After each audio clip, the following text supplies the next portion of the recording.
It's true, faltered Professor McGonagall.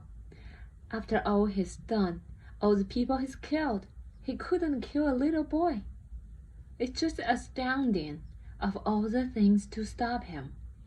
But how in the name of heaven did Harry survive? We can only guess, said Dumbledore. We may never know. Professor McGonagall pulled out a lace handkerchief and dabbed at her eyes beneath her spectacles. Dumbledore gave a great sniff as he took a golden watch from his pocket and examined it. It was a very odd watch. It had 12 hands, but no numbers. Instead, little planets were moving around the edge.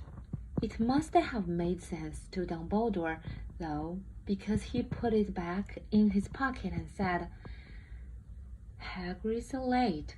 I suppose it was he who told you I'd be here, by the way." "Yes," said Professor McGonagall. "And I don't suppose you're going to tell me why you are here, of all places." "I've come to bring Harry to his aunt and uncle. They're the only family he has left now." You can't mean the people who live here," cried Professor McGonagall, jumping to her feet and pointing at number 4. "Dumbledore, you can't. I've been watching them all day. You couldn't find 2 people who are less like us. And they've got this son. I saw him kicking his mother all the way up the street, screaming for sweets. Harry Potter, come and live here." "It's the best place for him," said Dumbledore firmly. "His aunt and uncle will be able to explain everything to him when he's older. I've written them a letter." "A letter," repeated Professor McGonagall faintly, sitting back down on the wall. "Really, Dumbledore? You think you can explain all this in a letter? These people will never understand him. He will be famous, a legend. I wouldn't be surprised if today was known as Harry Potter Day in the future. There will be books written about Harry. Every child in our world will know his name."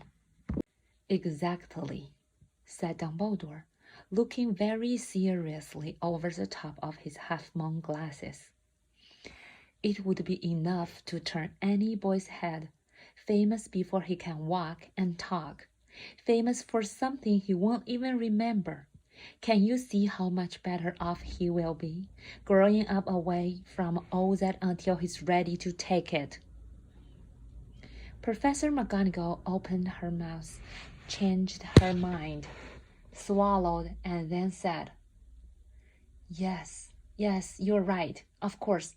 But how is the boy getting here, Dumbledore?"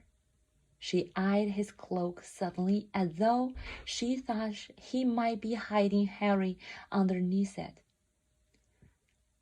"Hagrid is bringing him." "You think it wise to trust Hagrid with something as important as this?" "I would trust Hagrid with my life," said Dumbledore.